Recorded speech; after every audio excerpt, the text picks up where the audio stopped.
Clark और उनकी पत्नी ने आज रात एक पार्टी की। वह अपने बेटे को केयरटेकर के पास छोड़ गए, लेकिन जब वह वापस आए तो उन्होंने अपने बेटे को मृत पाया।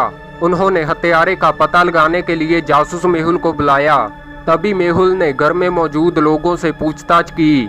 केयरटेकर ने कहा, मैं उसका रात का खाना बना रही थी, मुझे नहीं पता कि ये कैसे और कब हुआ।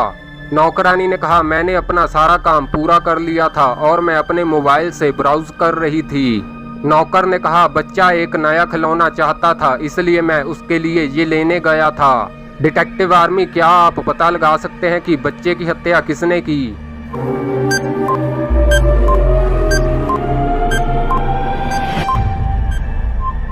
नौकर ने कहा कि मैं नया खिलौना लेने गया था, लेकिन बच्चे के पास ये खिलौना पहले से ही था, मतलब इसी ने बच्चे की हत्या की।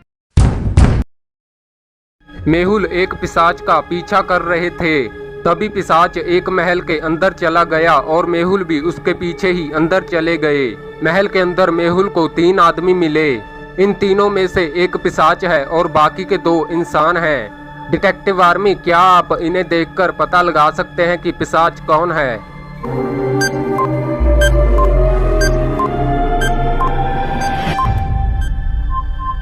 पिशाच मिरर में नहीं दिखते और ना ही वह सेब खाते हैं, इसका मतलब दूसरा आदमी ही पिशाच है। एक छोटे से इलाके में चोरी हुई थी। पूरी रात बारिश होती रही। जासूस मेहुल को घर के अंदर पैरों के निशान मिले, इसका मतलब बाहर से किसी ने अंदर आकर घर को लूट लिया। तभी मेहुल ने इन 3 लोगों से पूछताछ की।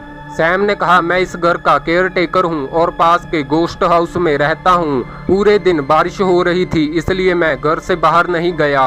कॉलिन ने कहा, मैं एक विद्यार्थी हूं और अगले हफ्ते मेरे एग्जाम हैं, इसलिए मैं घर से बाहर नहीं गया और पूरे दिन घर में पढ़ रहा था।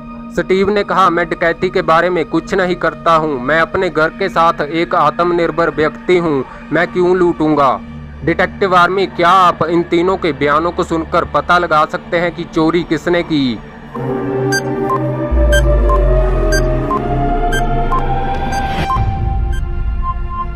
कॉलिन के कमरे में एक गीला छाता देखा जा सकता है, मतलब इसने झूठ बोला, चोरी इसी ने की।